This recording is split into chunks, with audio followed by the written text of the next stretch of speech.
There's a book Al-Humaydi wrote. In the book Jadwat al-Muqtabis, he wrote of the history of some of the leaders in Umara of Spain, of our Spain.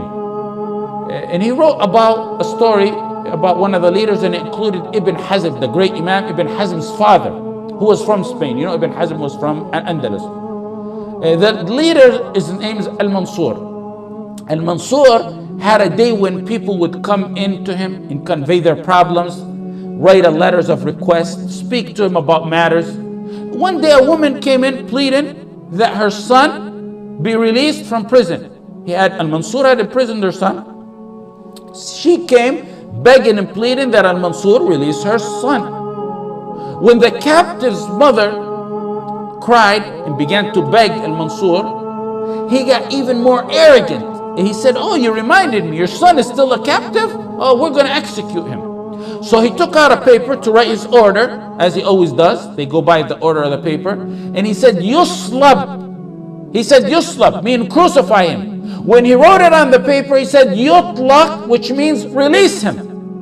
Then he handed the paper over to the minister, which is Ibn Hazm's father. His minister was Ibn Hazm's father, to carry out the crucifixion.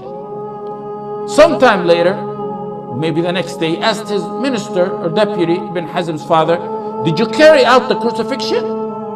He said, "Oh, Amir, look at the order. You said release him. We're preparing him for release." Al-Mansur, the leader, got angry. He said, "Crucify him." He said, "Crucify him."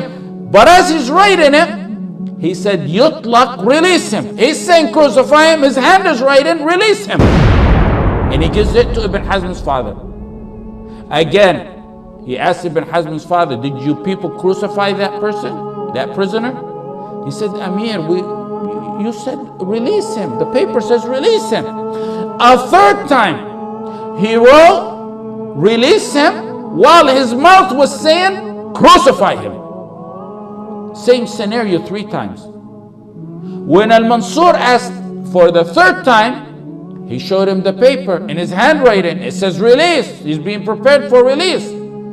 When they showed him the decree that he wrote, it finally sunk in his head, in Al-Mansur's head, and he says, "Yutlaq raghma anfi man arada Allah itlaqahu la aqdiru ala man'ah." Let him go. Let him go. I have no control over this. Whoever Allah wants released, I could never keep him a captive.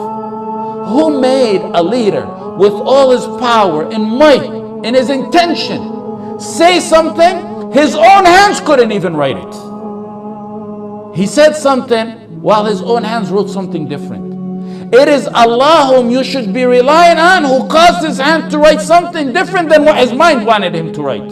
وَاعْلَمُوا أَنَّ اللَّهَ يَحُولُ بَيْنَ الْمَرْءِ وَقَلْبِهِ. Allah is the only one who comes in between a man and a person and his heart. You have a marital issue, turn to Allah, because He controls your spouse's mind more than your spouse controls his mind or her mind themselves.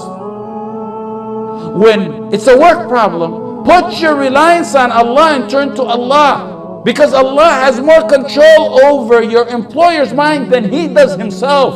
مَا مِن دَابَّةٍ إِلَّا هُوَ آخِذٌ بِنَاصِيَتِهَا. Not a moving, living creation except Allah grasps its forelocks. يتق الله يجعل له مخرجا ويرزقه من حيث لا يحتسب ومن يتوكل على الله فهو حسبه إن الله بالغ أمره قد جعل الله لكل شيء قدرا.